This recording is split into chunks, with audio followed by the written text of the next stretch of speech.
Como o turrón, os polvoróns ou a árbore, a visita ao Belén de Valga tense convertido nunha tradición máis destas festas do Nadal. Vimos todos os anos, porque nos gusta, cada ano innovan algo das cousas que pasan de novedade, para pasar un domingo en familia está ben.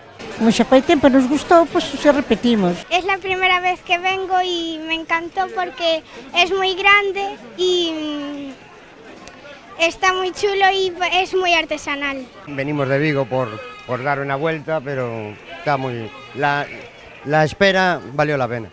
Máis de 4.600 pezas compoñen esta particular visión da actualidade. As figuras son feitas de xeito artesán, tamén as que veñen mecanizadas, o que lles permite dar movimento a moitas recreacións. Me encanta ver o tren, impresionoume ver ali o de Podemos, ali todo...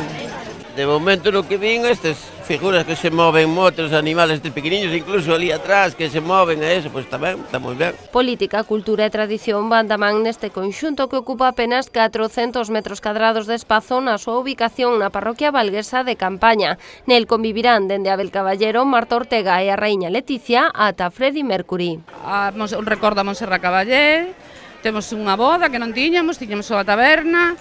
Bueno, un montón de detalles así, un pouco, reflítese un pouco que noticias do todo o ano. Los de la política porque son muy graciosos y se mueven. Que aparezca lo de Eurovisión. O que máis me gusta é arriba os bois arando e tal. Está ben, sempre sacan algo das parodias. Non en van, na última edición pasaron por este particular nacemento máis de 42.000 persoas, unha capacidade de atracción que lle valeu a consideración de interese turístico de Galicia. Que é un Belén que non é o clásico Belén, que claro, que todo o mundo pensa que, bueno, é un Belén, entonces non, aquí podes atopar de todo, entonces eso é, penso que é o éxito, é o vis a vis. Onte, por exemplo, tuvemos de Vigo, de Orense, de distintos lugares, que hai moitos que veñen de casualidade, porque hai xente de Asturias, nós estamos falando con xente de Logroño, están de paso e veñen a velo. Na súa primeira semana de apertura neste 2018, o Belén Artesanal de Valga recibiu xa a visita dunhas 10.000 persoas, así que todo apunta a que o récord de asistencia quedará curto tamén este ano.